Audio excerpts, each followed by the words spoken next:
we're going to talk about a perpendicular bisector and how it fits into there's a theorem and it's converse. So they're kind of buy one, get one free type theorems. So the first part is the perpendicular bisector theorem. And what the theorem says, and we're going to draw this out, so leave a little bit of room for a sketch. The theorem says if a point is on the perpendicular bisector of a segment, then it is equidistant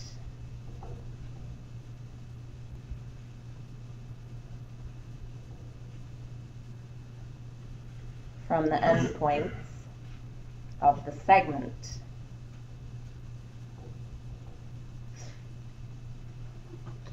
So over here, we're going to draw a segment.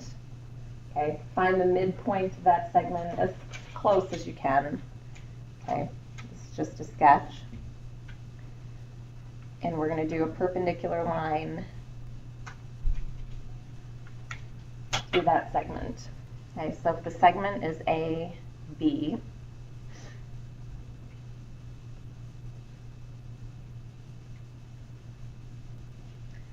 and the line that we're talking about is CD. Okay, one of the big things that you have to watch for is CD is the bisector. It does the cutting. It cuts the segment in half. Can't say it the other way around because CD is a line, right? Can you bisect a line? No, you can't cut something in half that goes on forever, right? So CD is the bisector, AD is being bisected, okay? So if this is the perpendicular bisector, then that means that these two pieces would be congruent, and that means the perpendicular part gives us the right angles, okay? Then basically what they're saying is C should be the same distance from A as it is from B. Okay, and when we actually fill in the lines, because sometimes people, they can't see what we're talking about without the lines there, but if I fill in the lines and connect C to A and C to B, and we were to add just another marking, I'm not going to put it in, but if I put a marking in here, then do you see that you've actually got congruent triangles?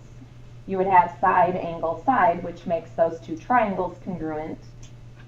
And following that, that means AC and BC should be congruent under CPCTC. So using congruent triangles, we get those extra parts because the triangles are congruent, right? So we could prove it easily that those two lengths are congruent. But what you need to know is whether these lines are here or not, okay? C should be the same distance from each endpoint as long as it's on the perpendicular bisector. So what that also means, I could put a point anywhere on that bisector. Let's put in E. And E should also be equidistant from A and B. Basically, anywhere I want to put a point in, if I were to connect it to the endpoints, I'm going to get congruent triangles, making those two lengths the same. Okay, so what that gives you, the buy one, get one free thing, is if you know you've got a perpendicular bisector of a segment, so you've got the perpendicular and the bisected part, congruent segments, then we get those lengths for free, okay? So you can go ahead and mark those. That's the freebie part. But you have to have the perpendicular and the bisector. You have to have both together.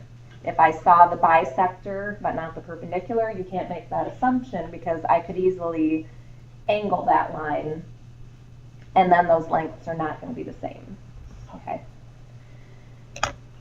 Now the converse of the theorem, I like to look at it with the buy one get one free part, is if these lengths are the same and I have the perpendicular part, then those lengths should be the same. That gives me the bisector. Okay, so we'll write the converse down. I'm going to shorten it up a little bit.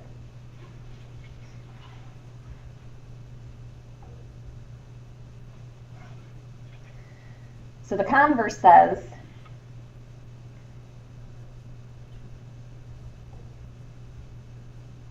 if a point is equidistant from the end points, meaning that in blue, then it's on the perpendicular bisector of the segment.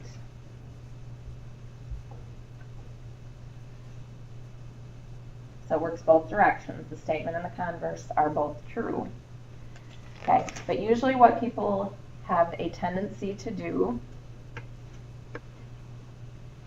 is they'll recognize, they'll go, oh yeah, that's one of those perpendicular bisectors. But when it comes to the explain part, they can't explain why. Or it'll say, for instance, CA and CB are congruent. Why? You have to be able to say, because it's on the perpendicular bisector. Okay? Or C is equidistant from the endpoints of AB. The equidistant part is the key there. That should be part of a lot of those explanations. When you see that it's equidistant, we know that it's a bisector. Okay, and not only is that a bisector, but you also get something else for free, which is helpful occasionally. That's an isosceles triangle then, which make those two angles congruent. So if I asked you, why are those two angles congruent?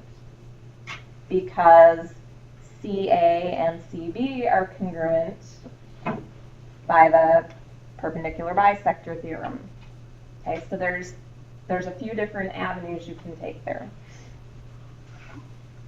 Okay, now how we actually use this.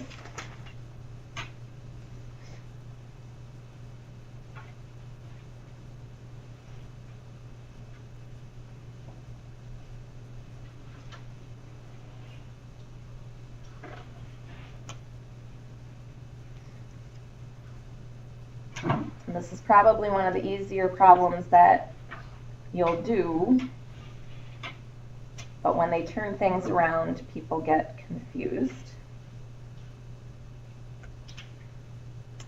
And you'll come back to this later, further down the road, when we talk about kites, because a kite is this kind of situation.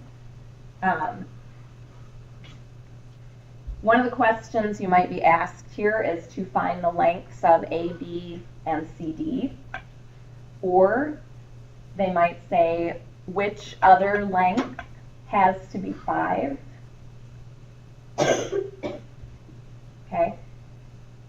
When it's this way, it's easy to see, okay, because here's the segment being bisected. That means B should be equidistant from A and C. That's really the way you should be looking at it. And if B is equidistant from A and C, then AB should be 5, yes? Does that make sense? Okay. So AB should be 5, and D is also on the perpendicular bisector. So D is equidistant from the endpoints. So that means DC should be 6. Okay. Very easy question to answer, but when they do this, so draw a vertical segment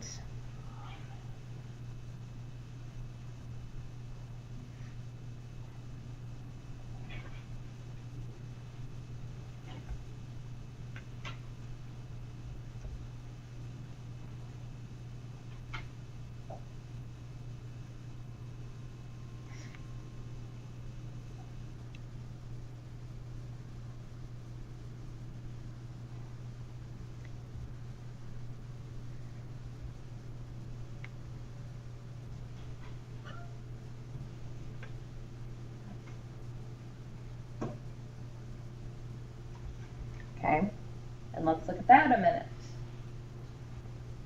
Which of the lengths up here should actually be 7?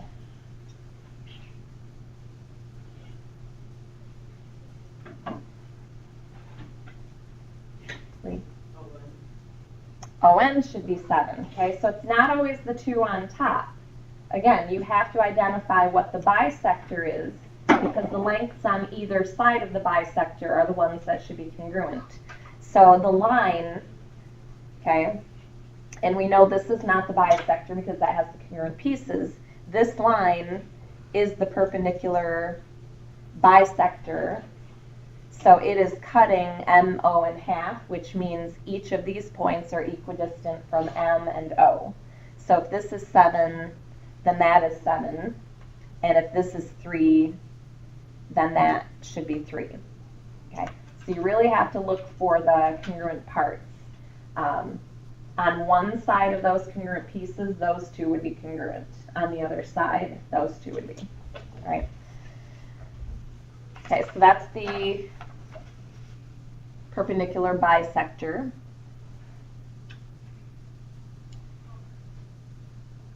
We also have to talk about the angle bisector.